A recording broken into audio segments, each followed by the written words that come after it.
Olá, alunos, sejam bem-vindos a mais uma aula de Física 1. Lembrando que essas aulas são destinadas aos cursos de Engenharia Metalúrgica e de Engenharia de Minas. Bem, pessoal, como foi mencionado na videoaula anterior, demos o primeiro passo a estabelecer e definir os conceitos novos, que serão utilizados posteriormente quando abordarmos, quando formos falar de corpo rígido, que é o que? O torque e o momento angular. O momento angular L e o torque tal, como vocês estão vendo aqui. São grandezas vetoriais, porque a essência do momento angular e do torque são, digamos assim, provenientes de um produto vetorial entre vetores. Que vetores seriam esses? No caso do momento angular, é o vetor posição de uma partícula. A princípio ainda estamos no conceito de partícula, em relação ao ponto de origem, com o que? Com o vetor momento linear, certo? E o vetor torque, pessoal, que é o que? É o produto vetorial entre o vetor posição e o vetor força, certo? Então, se fizermos uma analogia entre a força e o torque, teremos duas visões, ou dois pontos de vista, digamos assim. O primeiro seria do ponto de vista linear, ou a visão linear, em que vimos lá na segunda lei de Newton que a força resultante que atua sobre um sistema ou sobre uma partícula é dado pelo quê? Pela variação do momento linear que essa partícula possui em relação ao tempo, ou seja, a derivada do momento linear em relação ao tempo, a derivada temporal, digamos assim. E se a gente for ver do ponto de vista de uma rotação, por exemplo, um peão ou uma esfera que rotaciona em torno do seu próprio eixo, certo? Ou uma partícula, que descreve um movimento circular, que foi o caso que vimos na videoaula anterior, vamos ver que da mesma forma que a gente tem a segunda lei de Newton para o caso linear, vamos ter uma segunda lei de Newton, uma versão da segunda lei de Newton para o caso da rotação.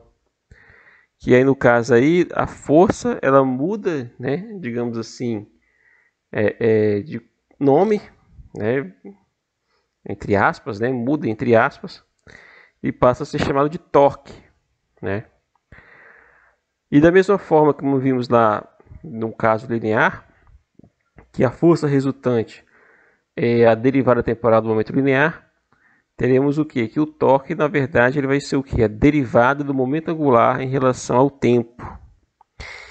Então, pessoal, na verdade, esse camarada aqui, ele é a segunda lei de Newton, É a segunda lei de Newton para rotação,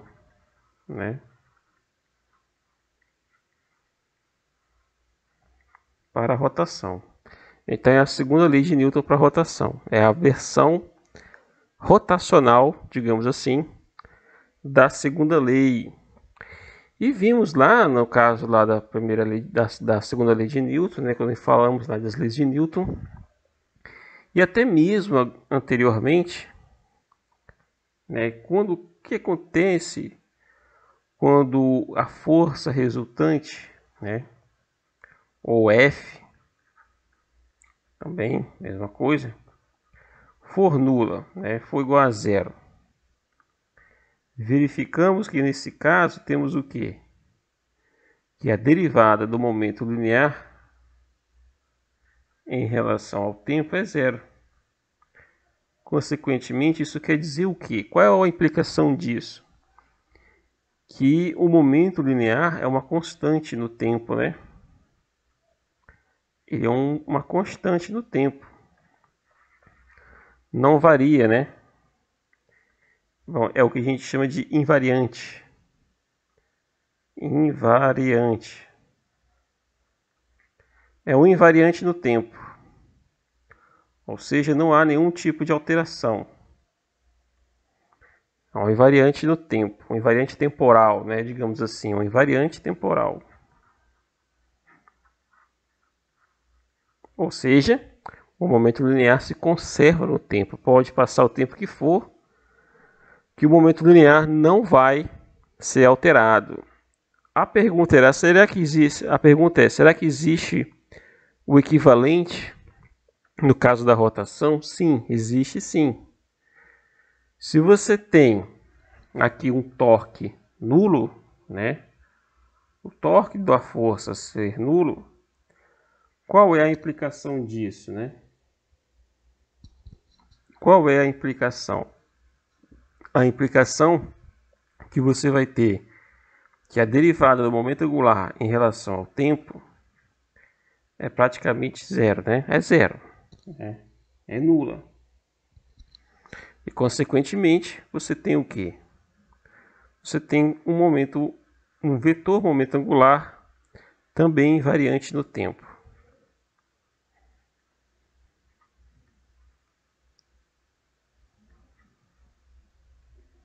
Um invariante no tempo.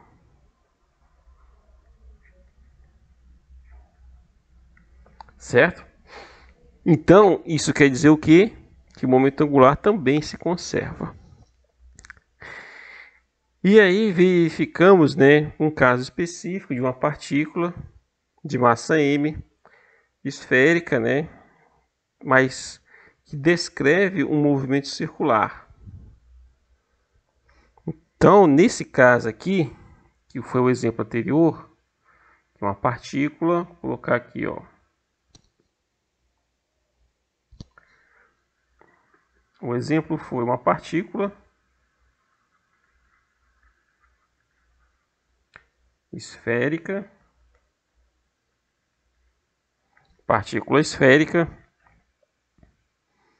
que descreve um movimento circular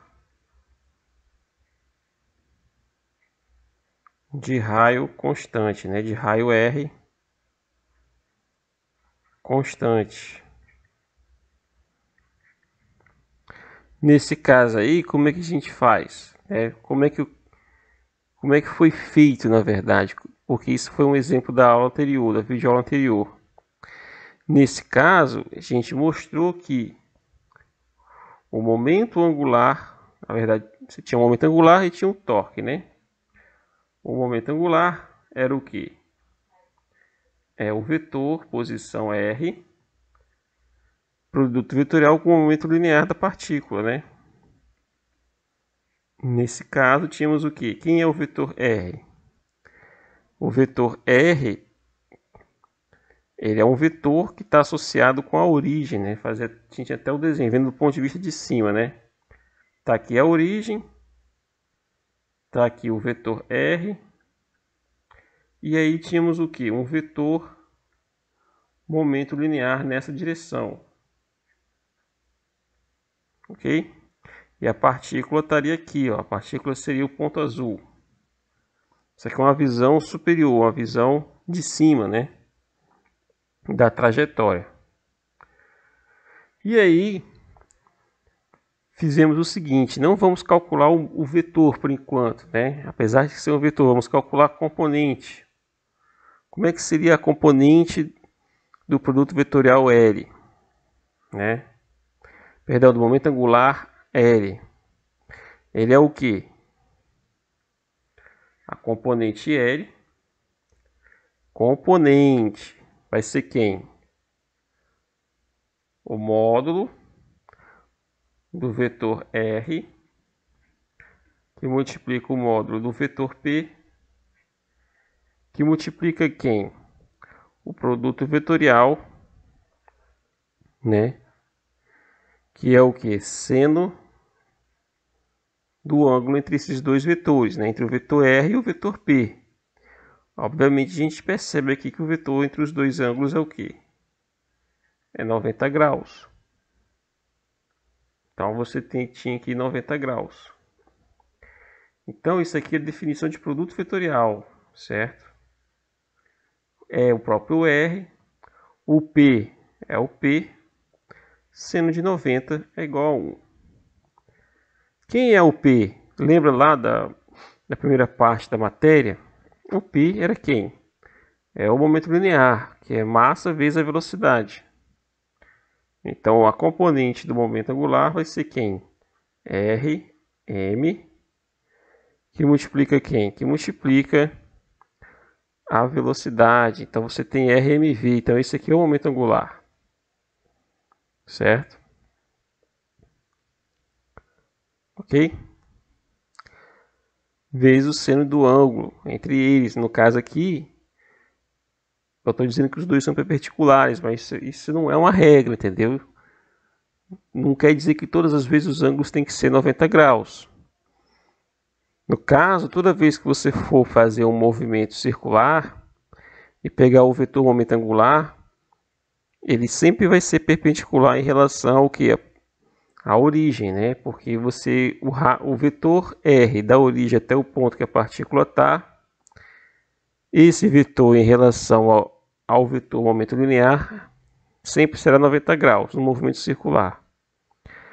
Se eu tenho um movimento em que o momento linear não tem mais esse ângulo de 90 graus, seja maior ou menor, aí tem que fazer a conta do seno, né?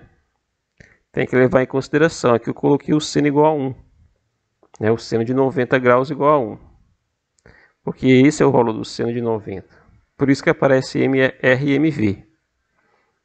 Ok? E aí vimos também que a gente podia escrever isso aqui, a visão linear, digamos assim, linear, né? Lembre-se lá, você está dirigindo um carro ou conduzindo uma moto. Você está numa região, fazendo uma curva. Então, quando você olhar para o velocímetro, independentemente de ser um carro ou uma moto, ele vai estar registrando lá a velocidade. Então, a velocidade que ele está registrando é a velocidade naquele instante, né? Vamos supor que tem a curva. Então, o vetor velocidade, que vai estar na mesma direção no momento linear, é a velocidade que o velocímetro está mensurando, né? Está realizando a medição, é essa aqui. Mas, como eu falei anteriormente, você tem uma outra velocidade que está relacionada não mais à visão linear, né? Você tem agora relacionado com o quê? Com uma dinâmica rotacional, né? Com o movimento angular. Como eu falei anteriormente, na videoaula anterior, vamos supor que eu tivesse partido desse ponto, né? Você tem a partícula azul, a ponta azul é de onde que a partícula estava, né? E aí você tem o que? Um vetor R que é fixo, não mudou, certo?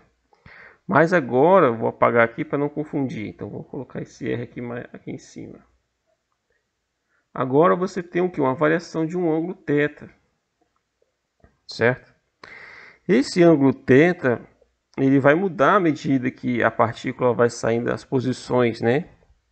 Saiu desse ponto aqui que a gente chama de 1, né? E foi para um ponto chamado 2. Em qualquer outro ponto intermediário, se a gente pegar, vamos ter diferentes valores do ângulo θ, né? Você vai ter subdivisões. E essas subdivisões, né, elas serão diferentes à medida que eu pego qualquer ponto intermediário entre 1 e 2. Então, se a gente adotar o início no ponto 1 e o final no ponto 2, teremos que o ângulo θ ele vai variar no tempo, certo? Então, se o ângulo θ varia no tempo, isso quer dizer que eu tenho o quê? Uma velocidade angular também associado a essa variação de uma posição angular. Lembre-se do exemplo que eu mostrei semana passada, né? Quer dizer, na aula passada, que foi o quê? Que foi o fato de você olhar no horizonte, né? Olhar para o céu e ver um avião passando, né? Observar a passagem de um avião. Numa primeira observação, a impressão que a gente tem é o quê? de que o avião está se deslocando de forma muito lenta, né? Ou de uma forma em que a sua velocidade não aparenta ser tão alta, tão elevada, né? Em comparação com velocidades aqui na superfície, velocidades de automóveis, de motos, né? Enfim, por que a gente tem esse tipo de percepção? Porque estamos, do ponto de vista, né, estamos numa referencial inercial, né? Mas também nosso parâmetro não é mais linear, né? Não é um parâmetro de uma linha reta ou de uma trajetória em que você pode decompor nas três dimensões, largura, espessura e comprimento. Não. Estamos agora do ponto de vista angular, que é os nossos olhos, né? Então a nossa cabeça vai rotacionando, vai girando à medida que o avião vai indo cada vez mais longe da nossa visão de alcance, né? Vai se afastando. Então, nesse ponto de vista, o que acontece? Estamos o quê? Fazendo um movimento, né, angular. Então, se o movimento é angular, lembre-se como é que a gente transforma a velocidade escalar, ou no caso linear, né, para um movimento angular, uma velocidade angular. É o que? É simplesmente ômega que multiplica o raio, que no nosso caso aqui é R, certo? Então, se a gente pegar esse termo aqui e substituir no momento angular, chegamos a um resultado que é esse aqui, ó. Então, temos a massa, aí você vai ter R que multiplica R, vai ficar um R ao quadrado, que multiplica a velocidade angular, que é o ômega, certo? Esse ômega maiúsculo. Então, esse aqui seria o momento angular do ponto de vista rotacional, né, ou da rotação. Então, temos esse momento angular, que seria do ponto de vista linear, e esse outro momento angular, que seria do ponto de vista da rotação, certo?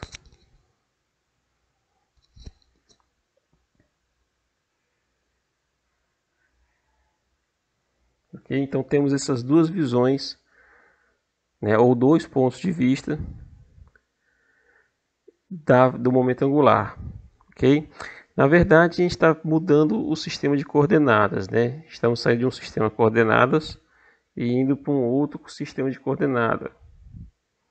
Mas a gente vai falar disso posteriormente, não agora, certo? E o torque foi, como é que a gente definiu o torque aqui nesse caso, né? Como é que seria o torque? O torque ele é o quê?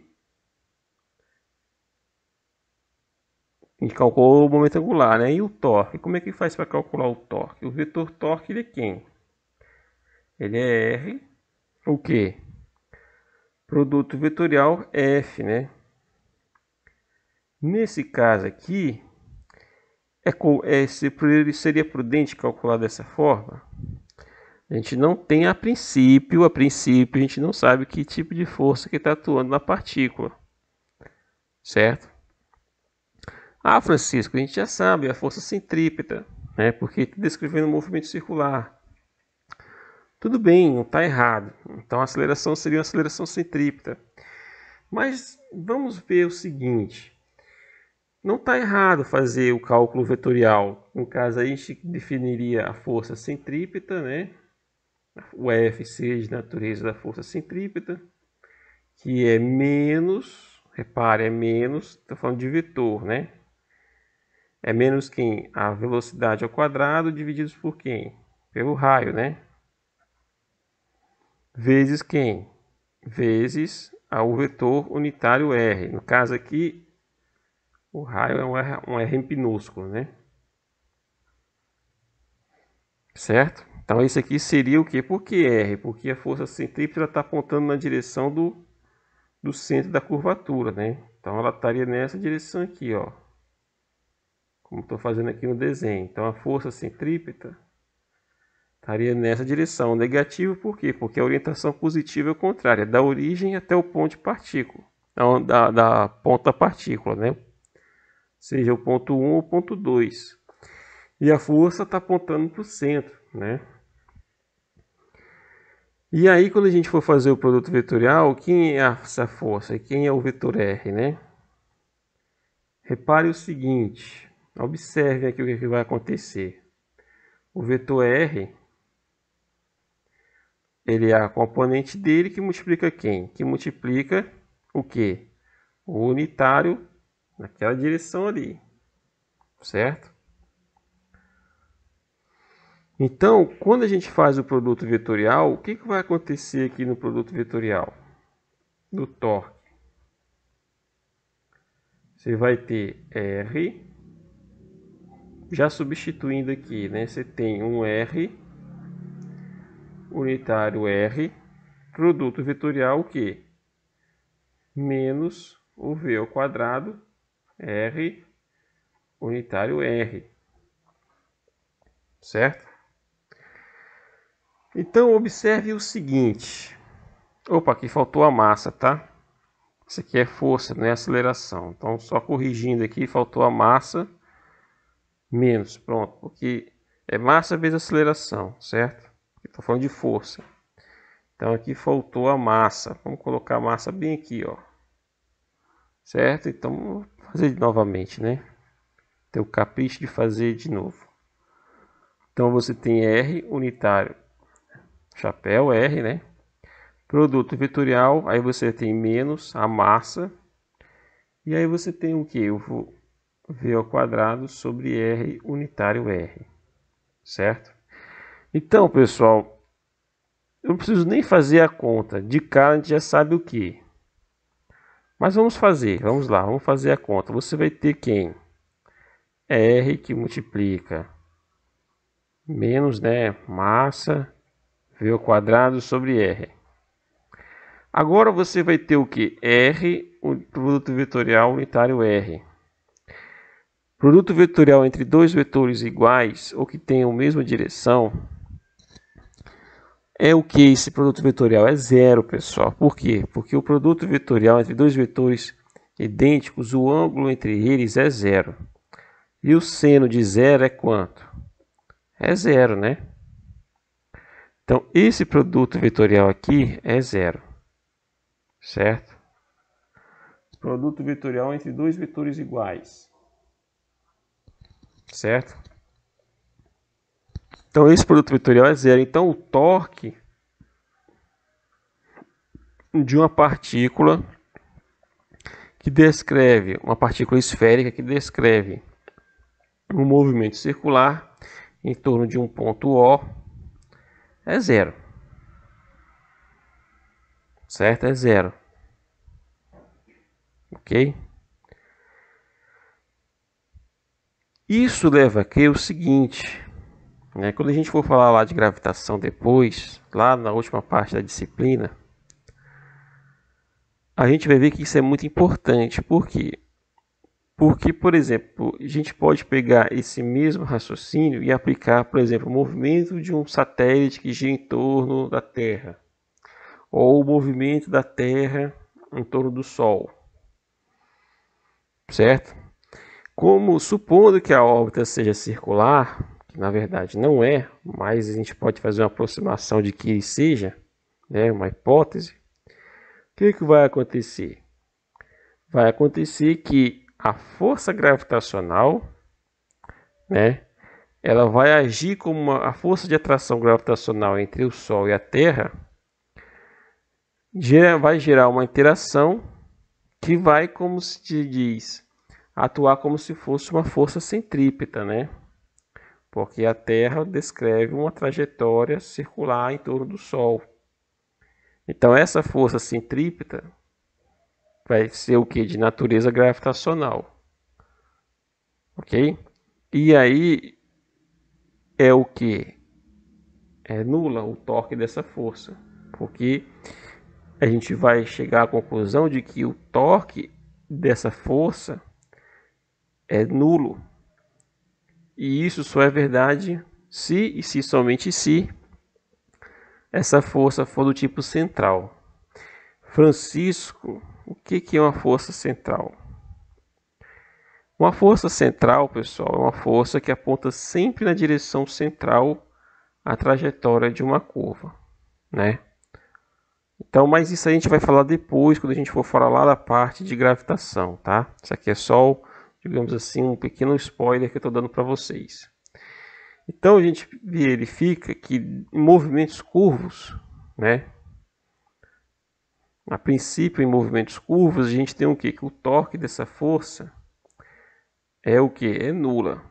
Por quê? Porque a força atuou na mesma direção e no mesmo sentido do deslocamento da partícula. Depois eu vou passar um outro exemplo mais simples para mostrar para vocês por que o torque de forças que atuam no centro, né, seja negativa ou positiva, seja para dentro ou para fora, vamos usar essa linguagem por enquanto, né, ela sempre é nula. Depois eu vou mostrar para vocês isso, certo? Então isso implica o que? Que nesse caso o nosso torque é zero e consequentemente o que? Que a derivada do momento angular em relação ao tempo também é zero, ou seja, em termos de componente eu posso mostrar o que? Olha, o momento angular do ponto 1 ou do ponto 2 é exatamente igual ao momento angular do ponto 1, certo? Então isso aqui é um resultado muito importante, né? Devido a várias aplicações disso aqui. Uma delas é como eu falei na astronomia, né? Para você determinar a velocidade de satélites, certo? Que orbitam em torno do planeta, né? Como é que eu faço para determinar a velocidade para corrigir a órbita, né? Ou trajetória de satélites, principalmente satélites relacionados a telecomunicações, ok? Então, pessoal, isso aqui seria uma parte introdutória, certo? Ou um pequeno exemplo, né? Na verdade, do que vimos na aula anterior, né? Ficou faltando fechar essa parte do torque que eu não fiz com vocês, ok? Então, prestem bem atenção no seguinte agora, ó. Chegamos a esse resultado aqui no verde, em que o L é dado por essa seguinte expressão aqui, ó, que é a massa R ao quadrado que multiplica a velocidade angular ômega. Então, a gente pode reescrever essa massa que multiplica o R ao quadrado como sendo uma coisa que a gente vai ver muito depois também. Quando eu digo muito depois, assim, de forma exaustiva, né, presente, né, vai ficar praticamente presente na parte corpo rígido. Que é o que? É o momento de inércia, que é o I. É o momento de inércia, que esse momento de inércia ele não é único, né? Ele não é definido unicamente dessa forma. Isso vai depender da configuração do sistema. Nesse caso, estamos falando de uma partícula esférica que descreve o movimento circular de raio R constante, certo? Então, nesse caso específico, eu tenho o quê? Que o momento de inércia em relação ao ponto que ele está rotacionando, né? Vamos fazer com a linha escura aqui, é o ponto O. Isso aqui tudo aqui é a trajetória circular que a partícula está descrevendo, que é o ponto azul. Então, o momento de inércia dessa partícula esférica de massa m em relação a esse ponto aqui, onde a gente tem aqui esse aqui é o vetor r. Não importa qual seja o tempo que passe, o vetor r sempre é o mesmo. Perdão, o módulo do vetor r é sempre o mesmo, mas a direção e os sentidos são diferentes, né? Eles mudam. Mas o módulo do vetor é sempre igual, certo? Então isso quer dizer o que? Pelo fato do r não variar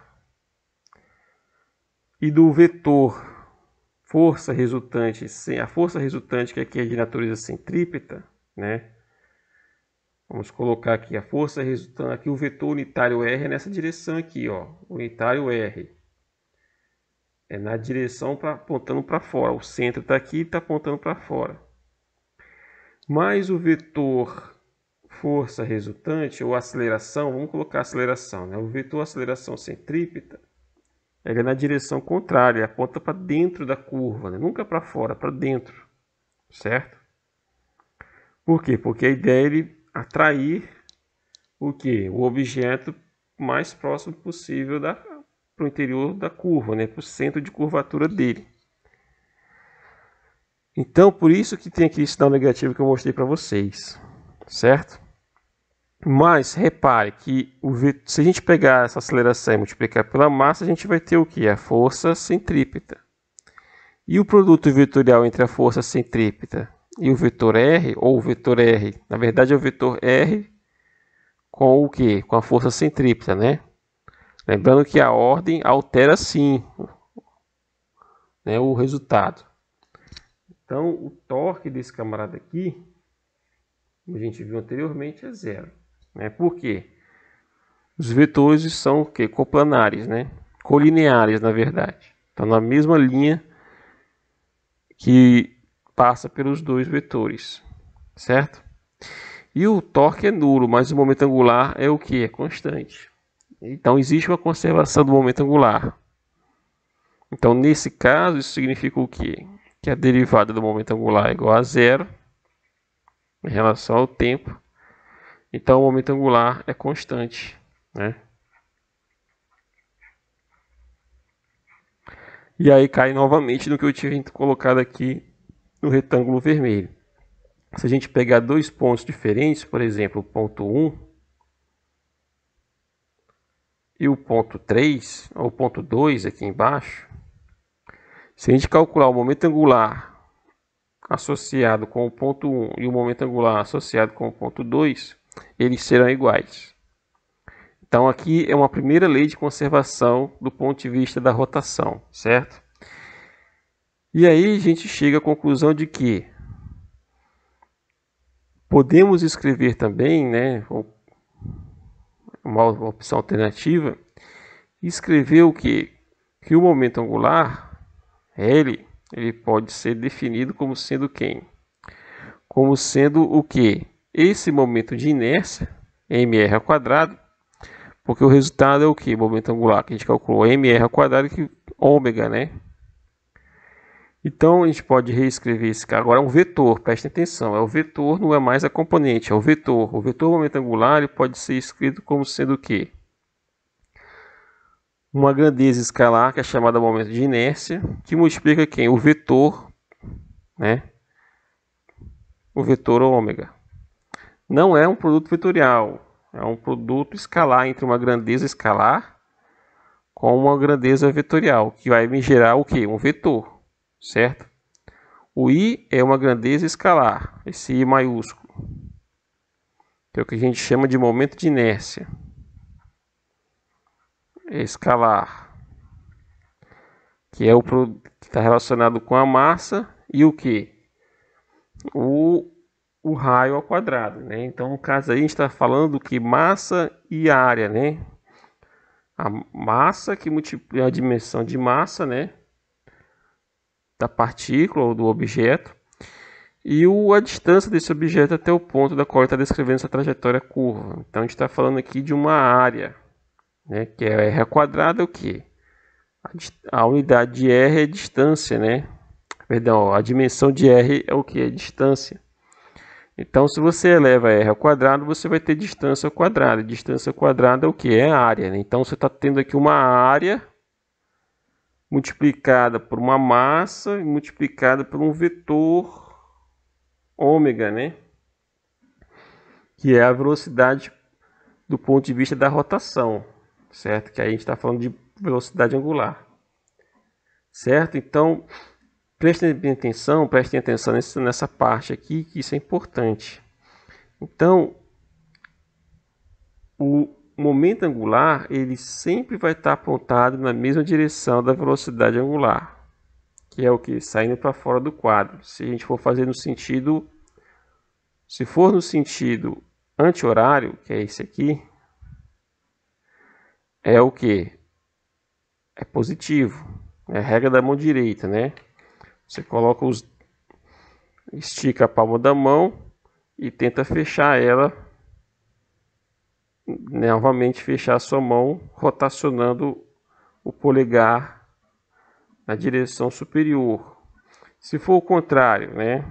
Se for anti-horário, você vai inverter a palma da sua mão, colocando aberta, né? Colocando o dedão na direção para baixo e rotacionar a palma da sua mão, rotacionar os dedos, fechando ele ao mesmo tempo na palma da sua mão. Isso vai gerar o que?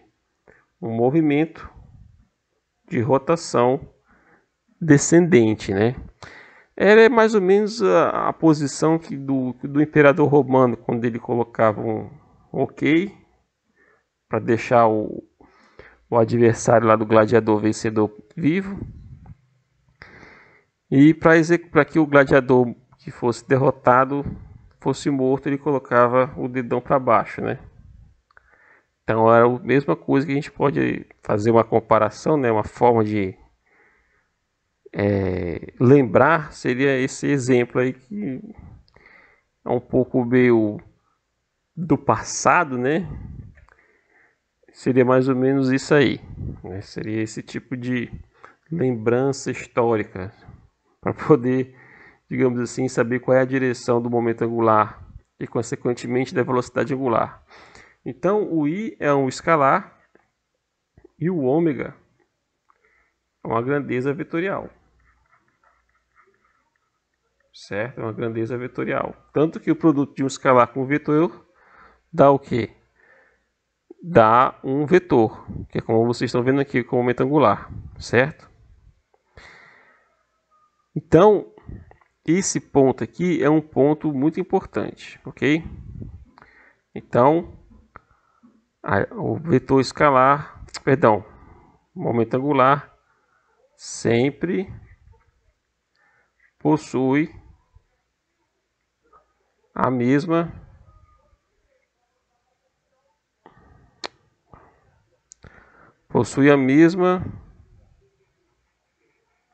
direção, né,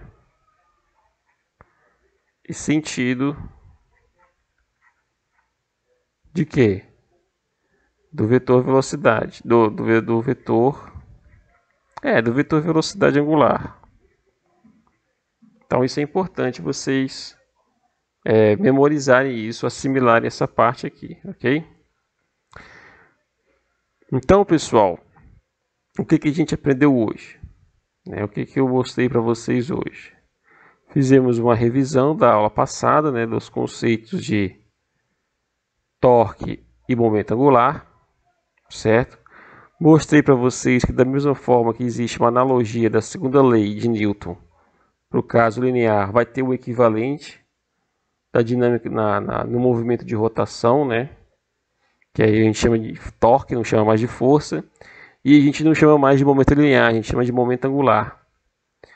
E assim como tem uma lei de conservação do momento linear, você vai ter a mesma lei de conservação também no momento angular, quando o torque for zero.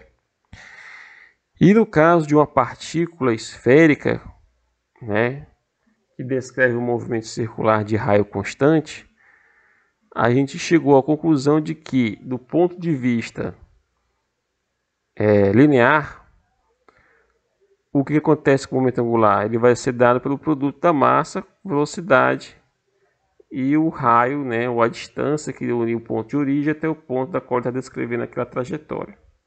E se a gente for agora sair da visão escala linear para a visão angular ou rotacional, a gente chega à conclusão de que o momento angular é massa R ao quadrado que multiplica ômega. E se formos calcular o momento angular desse camarada aqui, o que acontece? A gente chega à conclusão de que o produto vetorial entre dois vetores iguais, que no caso aqui essa força resultante, ela vai ser uma força de origem centrípeta, que quando a gente for chegar na parte de gravitação, a gente vai ver que é uma natureza central, também uma força do tipo central, certo? E nesse ponto, a gente vai verificar também o quê? Que nesse caso, o produto vetorial entre dois vetores que são colineares, né? O que é um vetor colinear? São vetores que estão na mesma linha que corta os dois, né? Digamos assim, uma linha imaginária que passa pelos dois vetores ao mesmo tempo.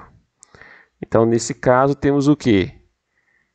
Que o torque entre esses dois vetores é nulo, né? O torque desses dois vetores, ou o torque associado com o produto vetorial do vetor posição R com a força resultante, é nulo, certo? Ou seja, essa força não produz torque. Esse é o significado. E provamos que isso, consequentemente, vai o quê? Gerar um momento, né, uma lei de conservação, que no caso aqui é a conservação do momento angular. Certo? E aí, novamente, voltando para o caso da partícula que descreve o movimento circular em torno de um ponto O, certo? Chegamos à conclusão de que o momento angular, agora o vetor momento angular, ele pode ser o que? Ele pode ser descrito como sendo o que? O produto escalar, perdão, o produto entre um escalar, que é o momento linear, momento de inércia aí, com o vetor ômega, certo? Como vocês estão observando. E uma coisa muito importante, né? O vetor ômega ele sempre vai estar apontado na mesma direção do momento angular, do vetor momento angular, e vice-versa, certo? Não tem nenhum tipo de discrepância nesse sentido, né? Então, pessoal, vamos terminar a nossa videoaula aqui, para não ficar muito extensa. E aí, na próxima videoaula, a gente já começa a fazer uns exemplos, né, mais práticos, onde a gente vai envolver vetores aqui, certo? Então, um abraço e até a próxima videoaula.